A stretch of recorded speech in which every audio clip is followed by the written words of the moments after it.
Gracias por continuar con nosotros. Estamos en el día miércoles 30 de septiembre, cerrando este noveno mes de este 2020 y acercándonos al proceso electoral de 2021. Esta mañana vamos a hablar de temas en la agenda política del país y también cuál es la visión que se tiene desde el FMLN sobre la agenda electoral. Hoy está con nosotros el alcalde del municipio de San Marcos, Fidel Fuentes, y también parte del Consejo Nacional de Alcaldes del FMLN.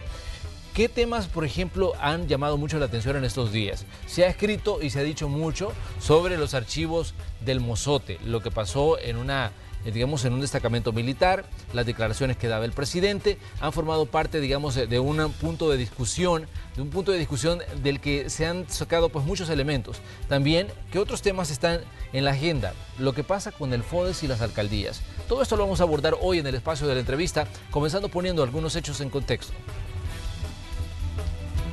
Al interior de la Comisión de Hacienda de la Asamblea Legislativa se acordó esta semana que se certifique la cantidad de ingresos corrientes que ha tenido el gobierno en los últimos meses a partir de una auditoría en la Corte de Cuentas de la República para deducir cuánto le corresponde a las municipalidades en concepto del Fondo para el Desarrollo Económico y Social de los Municipios de El Salvador, FODES.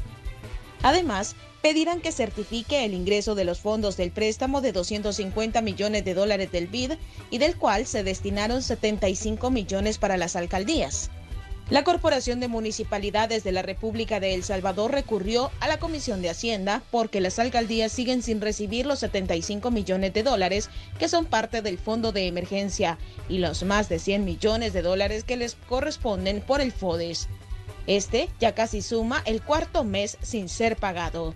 Es de mencionar que la semana anterior, alcaldes y trabajadores municipales realizaron una protesta en las afueras del Ministerio de Hacienda para exigir el pago de los fondos. El gobierno argumenta que la desesperación de los ediles es financiar su campaña electoral.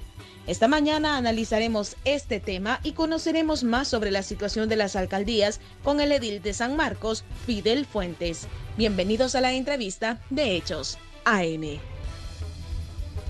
Bien, esta mañana, como decíamos, estamos cerrando el noveno mes de este 2020 y lo vamos a hacer con una conversación aquí en el espacio de la entrevista con el alcalde del municipio de San Marcos, Fidel Fuentes. Fidel, buenos días, qué bueno que puede acompañarnos. Buenos días, Manuel, buenos días a toda la teleaudiencia de Canal 12. Es un gusto para mí compartir esta mañana contigo todos los temas que ya señalaste que vamos a evacuar. Fidel, comencemos hablando del tema del Mozote y todo lo que se ha dicho con los archivos que el presidente de la República dijo no hay nada. Sin embargo, al mismo tiempo decía tenemos esta documentación y presentaba incluso unos folios que decía que van a ser entregados a las autoridades. El tema obviamente reviste una importancia para la historia del país. Estamos hablando de una masacre que ocurrió en el año 81, una situación de la que se ha dado mucho y que se ha dicho mucho a nivel internacional, pero que aquí en El Salvador obviamente hay muchas cosas que todavía están ahí sin concluir. ¿Qué decir sobre esto, Fidel? Bueno, yo creo que los días anteriores El Salvador vivió una nota muy triste al ver esas imágenes de el querer proceder de la justicia en el hecho del juez acercarse al Estado Mayor Conjunto a querer accesar a los archivos sobre la masacre del Mozote, que es un caso emblemático en El Salvador y en Latinoamérica, yo creo que en todo el mundo, de lo que fue una triste historia cometida por las Fuerzas Armadas a principios de la guerra, en la que se conoce mucho, se sabe mucho, y que en este proceso de iniciar justicia y reparación para los familiares de las víctimas y de igual manera de las víctimas, se vio esa nota tan triste de un militar que simple y sencillamente no permitió el acceso al juez para poder hacer las diligencias correspondientes. Yo creo que eso marca en este momento una actitud de las Fuerzas Armadas, específicamente del alto mando de las Fuerzas Armadas, de decir quiénes realmente tienen el poder. Fidel, y que el poder militar no va a permitir que se haga algo que ellos no autoricen independientemente que sea un mandato judicial. Eso es lo que queda bien marcado. Pero también queda marcado, Fidel, un punto importante y es la deuda de los gobiernos con las víctimas en este caso y la justicia restaurativa que en El Salvador nunca llegó. Porque el FMLN tuvo 2 presidentes que fueron comandantes generales de la Fuerza Armada y uno de los puntos que se recrimina es que nunca se hizo nada por, digamos, mover esos archivos, por desclasificar información relacionada con hechos de la guerra. Hay prácticamente 3 gobiernos, los de Arena, los del FMLN y hoy los del presidente Bukele, que han marcado una negativa de querer colaborar para que se sepa la verdad, para poner a la disposición la información que está dentro de los archivos de la Fuerza Armada y que demandan desde ya hace muchos años que se sepa la verdad, ¿verdad? Y que haya, como tú dices, una justicia restaurativa y que marque en buena medida justicia para quienes fueron víctimas y también que se haga justicia contra quienes ejecutaron esa masacre. Si tú ves, aquí pasó la derecha de Arena, pasó la izquierda del FMLN y hoy está la derecha de Nayib Bukele y la conducta ha sido la misma. O sea que eso marca que más allá de los gobiernos del corte ideológico que representen, pues hay un poder militar todavía en este país instaurado que todavía hace gala de prepotencia en términos del poder que tiene bajo la jurisdicción de las armas que las Fuerzas Armadas, pues en buena medida son lo que representan en este país. Y mientras tanto, ¿verdad?, los salvadoreños, quienes fueron víctimas, la situación de esa masacre que es iconográfica a nivel mundial en términos de lo que significó una masacre de niños, mujeres, con lujo de barbarie, va a seguirse postergando la verdad, en complicidad, por supuesto, de un gobierno que tiene un comandante general que en un momento pues inició su mandato quitando el nombre y la fotografía de uno de los a los que se les acusa que es responsable de eso, a un militar que es conocido tristemente en El Salvador, pero por otra parte, ese acto que pareció muy bien, que fue aplaudido, que incluso lo reconozco como muy valiente porque no lo pudieron hacer, no lo pudieron hacer los gobiernos anteriores ni el gobierno de izquierda, muy a pesar de que se recomendó por instancias civiles que reclaman justicia de que debería de quitarse su fotografía, el nombre de lo que fue el señor Domingo Monterrosa. El presidente lo hizo y eso pues mandó un mensaje de que las cosas por parte de este gobierno iban a estar aperturadas para que se hiciera justicia en las investigaciones necesarias, pero nos damos cuenta que días atrás de que precisamente el aval de la Fuerza Armada de no abrir los archivos, de no entregar información, pues quedó marcada por ese acto de arrogancia y prepotencia que el militar mandado por sus jefes pues puso ante el juez que quería pues indagar sobre los archivos que tienen la información de los detalles de lo que fue esa masacre. Si bien el presidente dijo, pues no hay información, dijo no hay archivos, simplemente dijo no sabe si se destruyeron en los gobiernos de Arena, no sabe si se destruyeron o se escondieron durante los gobiernos del FMLN, y él decía no hay información, pero al mismo tiempo señalaba, tenemos algunos folios, decía, que vamos a entregar a las autoridades de documentos, decía que yo he desclasificado personalmente, y enfatizo eso porque él lo dijo, yo he desclasificado personalmente. ¿Cómo interpretar esto entonces? No, es que no se trata de que el presidente, muy presidente de la República o muy jefe de las Fuerzas Armadas, no se trata de que a su criterio queda que entrega o que no entrega. No, había un mandato judicial y el juez se dispuso a operar ese mandato judicial. No puede, el comandante general de las Fuerzas Armadas no puede, el alto mando, interrumpir ese proceso, si no, entonces estamos aquí como en los tiempos de la dictadura militar, ¿verdad?, que los militares decían y hacían y deshacían. No, aquí estábamos ante una situación que es de interés nacional, que es de interés de la sociedad, si quieres que es también interés internacional de que se sepa la verdad. En todos los países de Latinoamérica donde operaron dictaduras militares que asesinaron, que masacraron civiles, que masacraron opositores, como ha sido en Argentina, ha sido en Chile y otros países de Latinoamérica, los militares han sido procesados, los militares incluso han sido encarcelados por esas violaciones a los derechos humanos, por esos crímenes de lesa humanidad. Solo en El Salvador ya tienen que, a nivel de otros países, juzgar a militares que causaron daños. El caso del coronel Montano en España recientemente.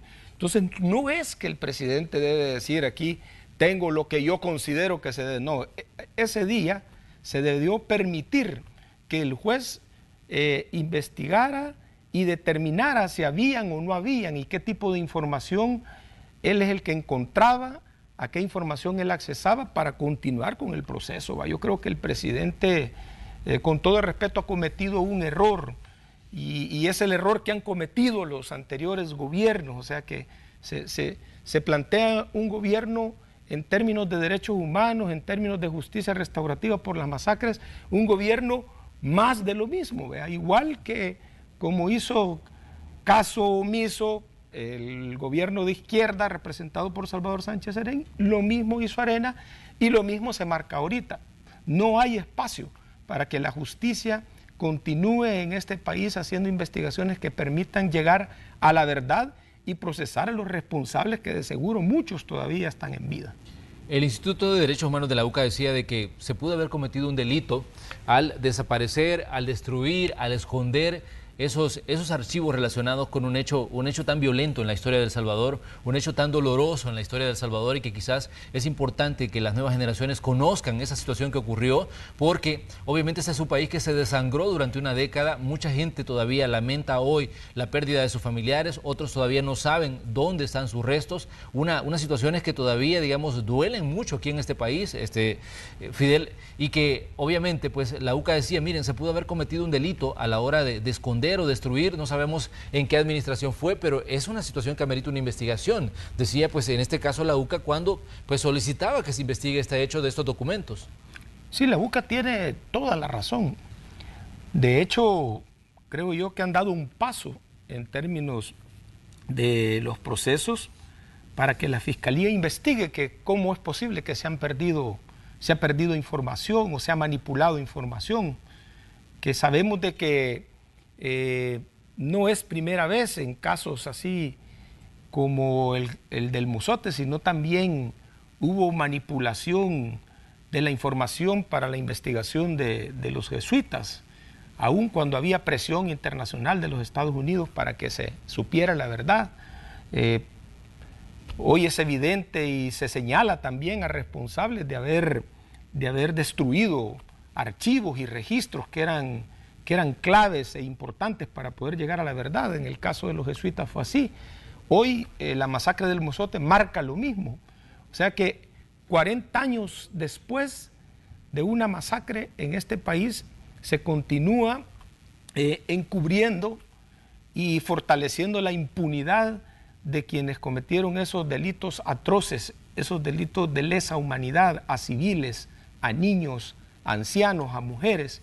Yo creo que este país, hoy más que nunca, independientemente de la coyuntura convulsiva en la que estamos, yo creo que demanda justicia, demanda verdad, demanda responsabilidad, sobre todo del hoy comandante general de las Fuerzas Armadas, el presidente Nayib Bukele, y del alto mando, de permitir el acceso a la información para llegar a la verdad y para que se haga justicia. Ahora bien, Fidel, ¿cómo considera usted qué giro puede tomar todo esto, considerando que hay hechos históricos ahí, que como decíamos, hechos históricos muy dolorosos para la historia de este país, y que ya pues obviamente no se puede decir era gente de izquierda, era gente de derecha, y al final fueron salvadoreños los que fueron asesinados durante un periodo de conflicto? ¿Qué decirle en este caso a las víctimas, a los familiares de todas esas personas que pues como decíamos perdieron la vida en una situación de violencia de El Salvador? El Salvador va a continuar con el rostro de la vergüenza de lo que pasó en este país, que nos llevó, por supuesto, posterior a un conflicto armado entre izquierda, derecha, entre militares, entre guerrilleros. El Salvador va a seguir presentando ese rostro de vergüenza, de no poder dar un paso para que el país y el mundo conozca la verdad sobre ciertas atrocidades.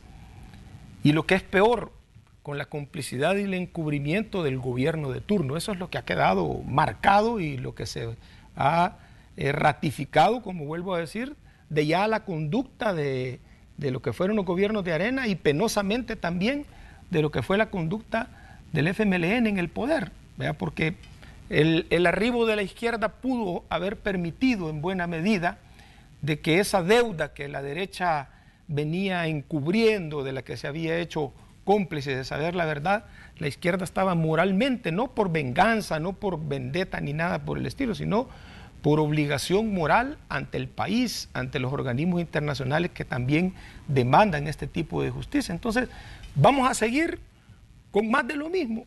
Vean, los años de gobierno de Arena, los años de gobierno de la izquierda del FMLN, y hoy apenas pues un año y fracción de meses de este gobierno que sigue ratificando esa conducta de impunidad, esa conducta de querer encubrir la situación de lo que fue la masacre del Mozote, que sabemos que tiene connotaciones internacionales, que es una triste historia que El Salvador arrastra, y que no solo esa masacre hubo, no que hubo decenas de masacres en este país que precisamente fueron ejecutadas contra civiles, contra niños, contra mujeres. Eso prácticamente este país no está dispuesto a saldarlo, no está dispuesto a limpiar la imagen y el rostro de El Salvador por esos hechos históricos vergonzosos que nos van a seguir con la sombra cubriendo durante el tiempo.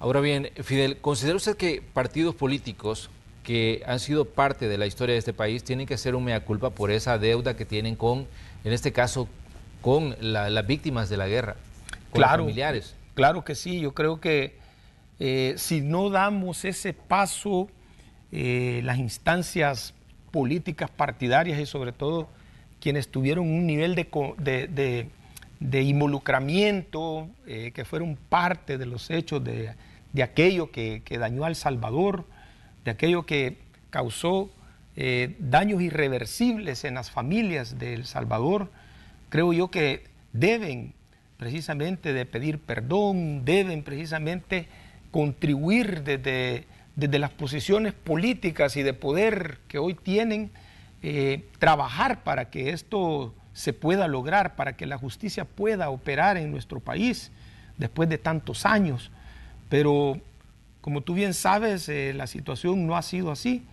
En la misma Asamblea Legislativa, cuando se estuvo discutiendo la ley de reconciliación, pues fue víctima de manipulaciones, de posicionamientos que llevaban precisamente a seguir encubriendo, a seguir promoviendo la impunidad, a no reparar daños materiales ni morales a las víctimas del conflicto armado.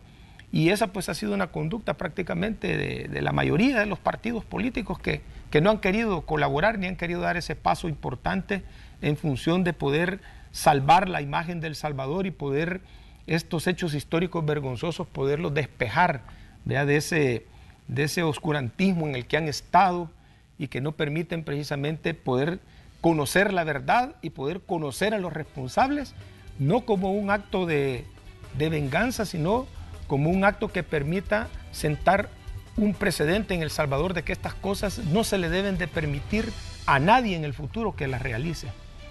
Muy bien, vamos a hacer una pequeña pausa comercial, pero le invitamos a ustedes que sigan con nosotros. Somos Hechos AM. Esta mañana una conversación con Fidel Fuentes, alcalde de San Marcos, que nos visita aquí en el edificio Bicentenario. Vamos a la pausa, volvemos.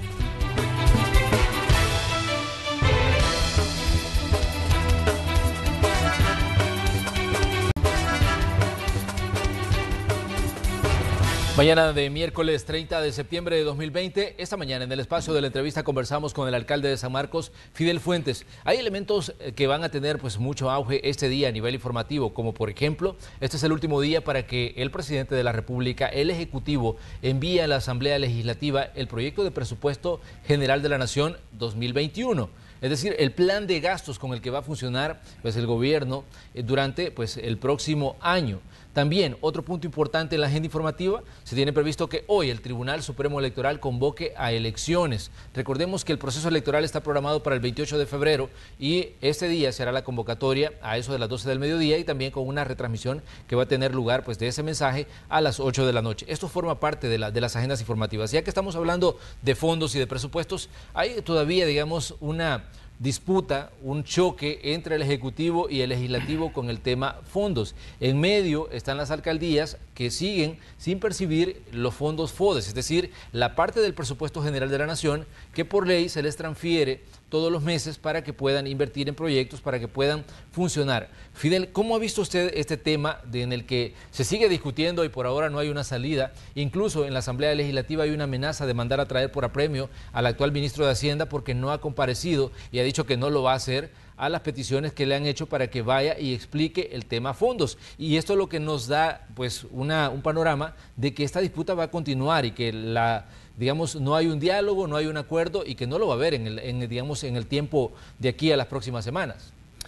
Bueno, es lamentable que la agenda presidencial o la agenda del Ejecutivo haya alcanzado en daños a los gobiernos municipales de la República de El Salvador. Yo creo que el presidente y el gobierno, desde que se instalaron en su periodo como tal, tenían una agenda de confrontación y por supuesto de querer ganar todas las ventajas contra las banderas de los partidos políticos representados en la Asamblea Legislativa, y eso es lo que marcó una confrontación a niveles pues que por supuesto también los partidos políticos en la Asamblea Legislativa han sido parte y han entrado a esa dinámica. Ha sido en buena medida mutuo esa gran confrontación, pero es lamentable que hoy esa agenda haya alcanzado a los gobiernos municipales, porque también quiere decir de que las banderas políticas partidarias representadas en los gobiernos locales son del interés del gobierno en términos de sacar ventajas políticas electorales. Así lo interpreto yo.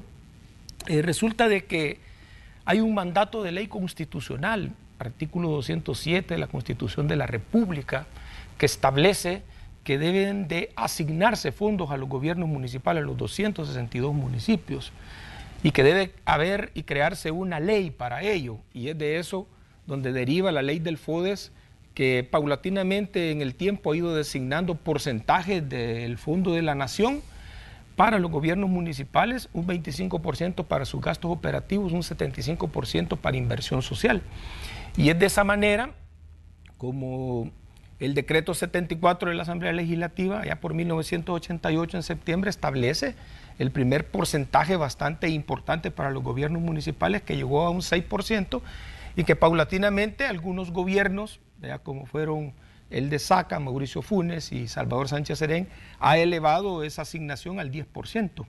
Y es una realidad ahora que el gobierno sabotea, no entregando los recursos a los gobiernos municipales ya en un cuarto mes. Ascendemos más o menos a 165 millones de dólares que no son transferidos a los gobiernos municipales para sus operaciones administrativas, que son más importantes y fundamentales en gobiernos municipales pequeños o en municipios muy pequeños, y el 75% para la inversión de todas las necesidades de las comunidades que vienen en el tiempo también solicitando mejoras de sus condiciones de infraestructura, programas sociales, etcétera. Entonces, se marca ya en una agenda política electoral del Ejecutivo ese sabotaje, esa actitud perjudicial, no para los gobiernos municipales, sino para la sociedad, para las comunidades, para los ciudadanos que conforman los municipios, porque se están viendo interrumpidas todas aquellas actividades que van a favorecerles en este desarrollo que se demanda desde el nivel local.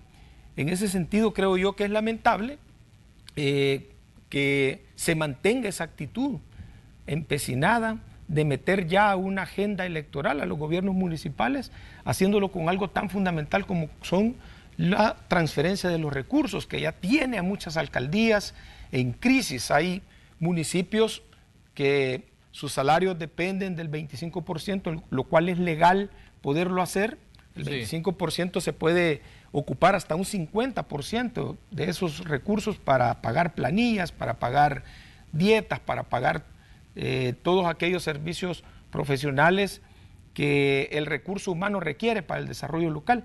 Y prácticamente hay municipios que adeudan 3 meses, hay municipios que no han pagado a sus trabajadores, y que esto obviamente violenta los derechos de los trabajadores, como también violenta el derecho que tienen las municipalidades por precepto constitucional de tener acceso a esos recursos que no pueden ser centralizados, dice el artículo 207, deben de ser transferidos para la utilización de los gobiernos municipales, donde será la Corte de Cuentas quien será la que audite y la que mantenga todos los procesos de revisión para la ejecución correcta de estos recursos. El ministro de Hacienda, Alejandro Zelaya, decía: los fondos están ahí, pero son los diputados los que los tienen entrampados. Él hace eco también de la caída de ingresos que ha tenido el Ejecutivo a raíz del tema de la pandemia, la paralización de la economía, y él decía, pues esto es una responsabilidad de los diputados. ¿Cómo ven ustedes esta discusión en la que incluso, bueno, la presidenta de Comures hacía el llamado y él le respondía directamente y le decía que los fondos están ahí, pero que son los diputados los que no están cumpliendo con la labor de desentrampar esos fondos para que se puedan transferir a las municipalidades? No, eso no es cierto. Eso es totalmente falso. Él no puede venir a echarle la culpa a los diputados y contradecirse diciendo que ya tiene los fondos. No, él tiene una obligación constitucional de transferir esos fondos. No es la Asamblea Legislativa la que debe transferirlo, no le puede echar la responsabilidad al órgano legislativo de una atribución de él, y mucho menos contradecirse diciendo que los tiene, ¿verdad? Porque es él el encargado de operativizar y trasladar esos fondos. El presidente del Banco Central de Reserva, cuando fue interpelado, tuvo una audiencia, como le querramos llamar, en una comisión legislativa, estableció que hay fondos, que el gobierno ha recibido fondos, dijo la cantidad de esos fondos que se tienen, que es precisamente lo que la Asamblea Legislativa le ha aprobado, así como también estableció lo que se tiene producto de la recaudación, y eso marcaba de que Hacienda tiene fondos disponibles para responder a esa obligación que tiene de transferir los fondos. No puede decir que no. En todo caso, imagínate que hubiera un problema de caja, de insolvencia, ya hubiera planteado una salida que fuera dando luces o que fuera representando, si quieres, una conducta de parte de Hacienda de querer resolver el problema, como por ejemplo priorizar por los municipios más pequeños que en buena medida responden más a la necesidad de esos fondos, o sea que dependen casi en un 90-95% de las transferencias del FODES para poder sostenerse administrativamente, porque son municipios que no tienen recaudación fuerte, que no tienen disponibilidades propias para poder subsistir. Ya hubiera, aunque sea entregado 1 mes, 2 meses a esos municipios y una programación que fuera permitiendo dar luces a los demás gobiernos municipales que las transferencias se van a hacer efectivas. Si fuera el caso de que no hubiera los recursos disponibles para dárselo a los 262 municipios, pero no hay ninguna luz, no hay ninguna propuesta ni ninguna alternativa más que cerrarse, más que hacer acusaciones infundadas, ¿verdad? Como decir de que los alcaldes lo que quieren son los fondos para la campaña política, que todas esas cosas no tienen fundamento, solamente son argumentos electoreros, son argumentos de una agenda plagada de intereses electorales para el 2021, que lo que quiere es esquilmar las operaciones necesarias que tienen que hacer los gobiernos municipales en función de la gente, en función de las comunidades. Fíjate que desde el mes de marzo hasta casi el mes de junio, por decirlo así, julio, los gobiernos municipales estaban inhabilitados para hacer obras, para operar con obras de infraestructura necesarias para los ciudadanos, porque estábamos en pandemia, porque resulta que las mismas disposiciones impedían de que el trabajo constructivo, que las obras de la construcción se pudieran ejecutar y realizar. Llegamos hasta junio prácticamente, solo atendiendo prácticamente las necesidades de la pandemia, de las necesidades propias. Y exactamente de junio a septiembre el gobierno amputa esos fondos a los gobiernos municipales, o sea que prácticamente las alcaldías se han quedado sin poder invertir y poder dar esos recursos y beneficios a la mayoría de los ciudadanos que residen dentro de los 262 municipios, habiendo excepciones de algunos municipios que por algunas fuentes de recursos, el caso de nosotros de San Marcos, hemos podido seguir haciendo las obras, pero eso no marca, como vuelvo a repetir, una conducta electorera, una agenda de cara a las elecciones del 2021 que tiene a la base precisamente acusar y, si quieres, sabotear a los gobiernos municipales para que puedan actuar y hacer lo que les corresponde por mandato de ley.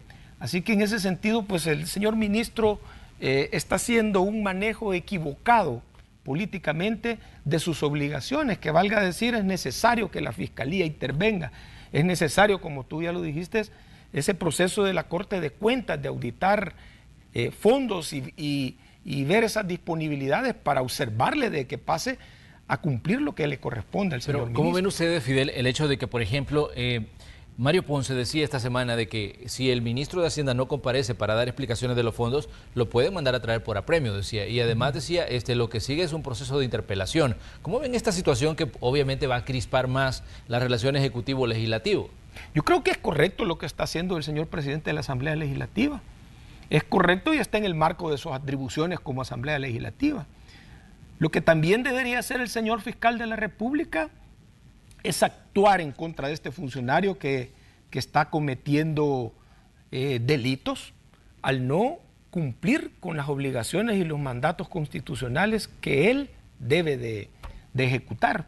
Yo creo que eso también demanda una investigación y que el sistema de justicia o el Ministerio Público también actúe, porque estamos hablando de que muchos municipios se van a quedar sin servicios importantes como es la recolección de la basura en tiempos de pandemia, en tiempos de una crisis sanitaria.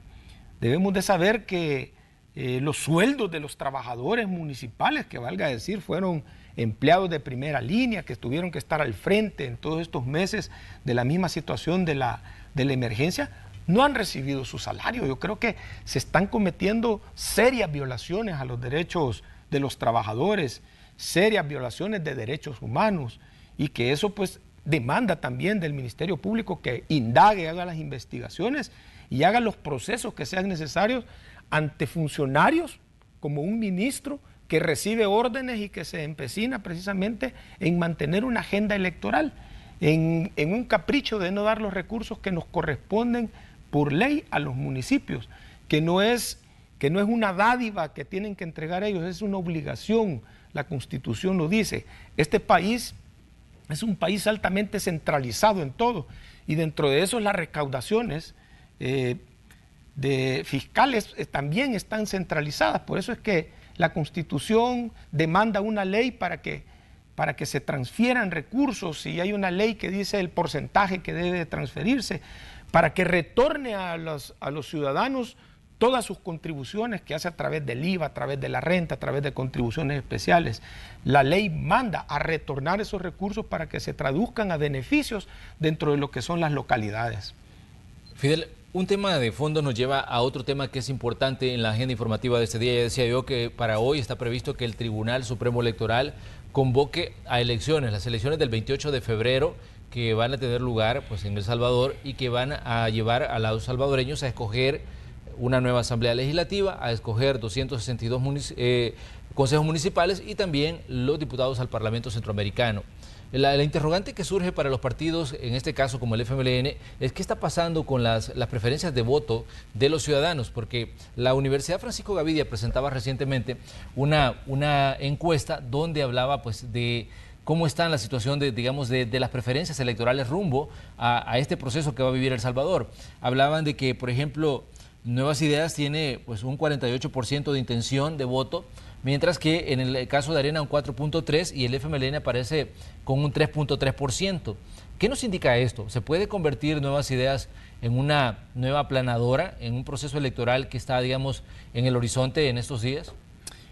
Bueno, primero quiero decirte que es importante para la democracia electoral este día, en términos que va a marcar una convocatoria para hacer un ejercicio democrático electoral más en nuestro país, como muy bien lo dices tú, para definir gobiernos municipales, Parlamento Centroamericano y Asamblea Legislativa. Yo creo que eso demanda en buena medida pues reconocer de que todavía en nuestro país está operando la democracia electoral, que va a permitir a los ciudadanos tomar decisiones. Ahora, una encuesta de una universidad, aunque no se debe desmeritar, tampoco es determinante para todo, ¿verdad? Claro. Yo creo de que puede reconocerse el ejercicio que hizo la Universidad Francisco Gavidia y por supuesto no se pueden desmeritar esos datos, ¿verdad? Que son importantes, que pueden tener precisamente en el día en que ellos emitieron eso, esa lectura, ¿verdad? Que el partido Nuevas Ideas obviamente es el que goza por hoy de las mayores simpatías y que se acentúa precisamente de los partidos tradicionales una baja muy significativa en cuanto a preferencias. En eso consisten los procesos electorales y en eso consisten las campañas. ¿Verdad? Las campañas en los tiempos y bajo las reglas y las normas que dictamina el Tribunal Supremo Electoral. ¿Verdad? Que eso es lo que vamos a hacer todos los partidos, ¿verdad? A vender a nuestra población todos aquellos proyectos que sean atractivos para que la gente opte por darnos esas cuotas importantes a nivel de los gobiernos municipales y de la Asamblea Legislativa. Lo que no se vale es la agenda política electoral que pueda imponer el Ejecutivo y que tiene precisamente a la base una toma de la Asamblea Legislativa con una mayoría absoluta. Hoy, como vuelvo a repetir, ha metido a los gobiernos municipales a su agenda política electoral y está saboteando las gestiones de los gobiernos municipales legítimamente electos por la población, castigándolo con los recursos para sacar ventaja y haciendo acusaciones políticas electorales, como decir de que somos nosotros que queremos ese dinero para campaña, cuando nosotros pudiéramos decir lo mismo, o sea que usted quiere retener ese dinero para ocuparlo para su campaña. Pero entonces, ahora bien, Fidel, los partidos políticos están reconociendo también que el camino para Nuevas Ideas se lo abrieron pues las actuaciones de los mismos partidos políticos, considerando, digamos, por ejemplo, las actuaciones que ha tenido Arena, las actuaciones que ha tenido el FMLN, han abierto el espacio para que Nuevas Ideas se convierta, digamos, en una fuerza política pues importante, una fuerza emergente, digamos, dentro del abanico de opciones que puede tener el ciudadano en determinado momento, porque si bien, digamos, obviamente tiene que haber un equilibrio en el funcionamiento del Estado y en el funcionamiento de los poderes del Estado, pero la pregunta es, ¿qué están haciendo o qué han hecho los partidos políticos para que se mantenga ese equilibrio? ¿Qué han hecho para mantener, digamos, la simpatía ciudadana? Sí, eso es indiscutible e indefendible. Vea que las banderas de los partidos políticos y principalmente de los partidos más fuertes, en sus actuaciones y en sus ejercicios de gobierno que tuvieron de turno, pues generaron las condiciones para que hoy precisamente el gobierno, Nuevas Ideas y toda la campaña mediática, pues obviamente haga añicos de las banderas partidarias. Eso no lo vamos a discutir. A eso se debe en buena medida esas percepciones que miden las encuestas. Pero también lo que hoy está quedando claro, de que todos esos discursos de ataques, de acusar a un partido que es más de lo mismo, que es el numeral siguiente del otro, ¿va? Pues no sé si te acuerdas, ¿va? Cuando nos acusaban del FMLN 2.0. Hoy está claro que Nuevas Ideas, el presidente y el ejecutivo son Arena 3.0. Queda más en evidencia de que esos discursos se están volviendo en contra de ellos. ¿Y lo fundamento en qué? Bueno, nada más podemos decir de que, no sé si recién pasó la semana pasada, pues él puso como embajadora de los Estados Unidos a una diputada de Arena. ¿Verdad? Allí un diputado de Arena cometió algunas situaciones muy penosas, ¿verdad? Por conducción temeraria, y el presidente no se pronunció. Probablemente hubiera sido un diputado que no fuera ese diputado de Arena y a lo mejor hubiera descargado todo su aparato de troll center para hacer pedazos a cualquier diputado. Hubo una omisión. Todos esos signos que se están viendo son los que marcan que precisamente la conducta de este gobierno, la conducta de ese partido, Nuevas Ideas, que viene de hacer un fraude descomunal de sus internas, que ha herido y ha lacerado a sus militantes que creyeron de que Nuevas Ideas era un partido, un nuevo referente para la sociedad, y se ha dado cuenta que robaron alimentos para hacer campaña, los alimentos para la gente, que hicieron un montón de situaciones que han sido las conductas de los partidos de derecha anterior. El quedarse con el botín de las situaciones de las emergencias y todo eso. Entonces, hoy, más que nunca, se viene marcando también de que ha aparecido otro partido más de lo mismo, ¿verdad? Y ha aparecido Arena 3.0, sino que demuestra que es lo contrario. Si todas las conductas, cerrar el alto mando de la Fuerza Armada allá en el Estado Mayor para que no lleguen y accesen a los archivos, como lo hizo Arena, como lo hizo también el FMI, no marca más de lo mismo. Entonces yo creo que eso es lo que en esta campaña electoral y en estos pocos meses se va a ir demostrando, ¿verdad? Y se va a ir evidenciando de que prácticamente a muchos se les ha mantenido en un engaño, a muchos se les ha mantenido de manera ilusa a hacer creer que hay un referente nuevo de la política de El Salvador, cuando demuestra que es más de lo mismo, desgraciadamente. Fidel, ¿qué piensa usted de publicaciones, por ejemplo, que hacía la exdiputada Lorena Peña, donde afirma que para que la próxima asamblea, decía ella, a través de una publicación en Twitter, para que la próxima asamblea legislativa sea equilibrada, debe haber una fracción fuerte del FMLN? Claro, yo creo que, independientemente que lo diga Lorena Peña, ¿va? Porque como que ya lleva un morbo decir que lo dice Lorena Peña. No lo ha dicho Lorena Peña, lo acaba de decir también Dagoberto Gutiérrez, lo dicen muchos intelectuales de derecha, lo dice, si quieres, aquellos que en buena medida son referentes de la democracia en El Salvador. Va a ser para este país realmente un suicidio que un partido político en el Ejecutivo tome toda una asamblea legislativa. Va a ser un suicidio y mucho más si es en los cálculos que hace la encuesta de la Francisco Gavidia. Eso va a ser catastrófico, como muy bien lo dijo Dagoberto, no solo para el país, sino para ellos mismos, ¿verdad? Porque imagínate, significaría que ellos van a elegir el fiscal. Si este ya no los persigue, te puedes imaginar un fiscal puesto por ellos, ¿verdad? Va a significar que ellos van a elegir a los magistrados. O sea que van a hacer con la Constitución y con la ley lo que quieran, porque hoy por lo menos hay una sala en lo constitucional que les ha detenido muchas cosas. Significa que van a elegir, van a elegir a todos aquellos cargos de segundo grado que hace la Asamblea Legislativa. Y esto obviamente ¿a qué va a llevar? A que haya un gobierno más impune, un gobierno con su arrogancia y prepotencia queriendo hacer lo que quiere y cobrando venganzas y vendetas a quien quiera. Yo creo que eso sí es peligroso para El Salvador. No porque lo diga Lorena Peña, no. La democracia representativa en este país y sobre todo a nivel legislativo debe de permitir un equilibrio para que los pesos y contrapesos funcionen en este país y no se instale un estilo de gobierno con visos de dictadura, porque eso sería grave para la democracia, eso sería terrible para el avance de la democracia en nuestro país. Así que hay un gran reto, o sea, nosotros la izquierda tenemos un gran reto, ¿verdad?, de mantener en buena medida esa cuota importante dentro de la Asamblea Legislativa que permita sumar al equilibrio de las fuerzas. Es importante.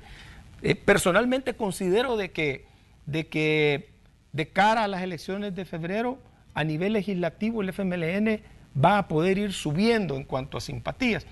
todo el voto de la izquierda que se fue desencantado del FMLN se ha dado contra ese muro de derecha que representa Nuevas Ideas.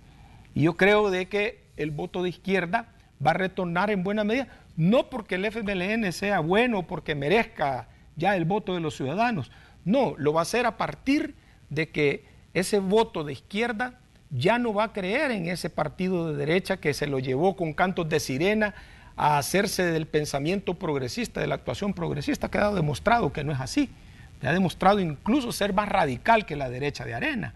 En ese sentido creo yo de que la estrategia irá por ahí, y de igual manera la derecha de Arena conservadora y crítica, que también migró con sus votos a Nuevas Ideas, va a retornar a darle la cuota respectiva, vean, no porque presente las mejores propuestas y las mejores alternativas, no, porque simple y sencillamente hay mucho voto que está pensando en que este país debe de avanzar en términos de democracia y dar poderes absolutos a un partido político naciente que ya demostró cuál es su corte ideológico y su actuación.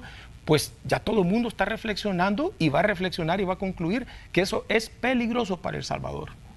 Fidel, le queremos agradecer que nos haya visitado esta mañana de 30 de septiembre, aquí en Noticiero Hechos.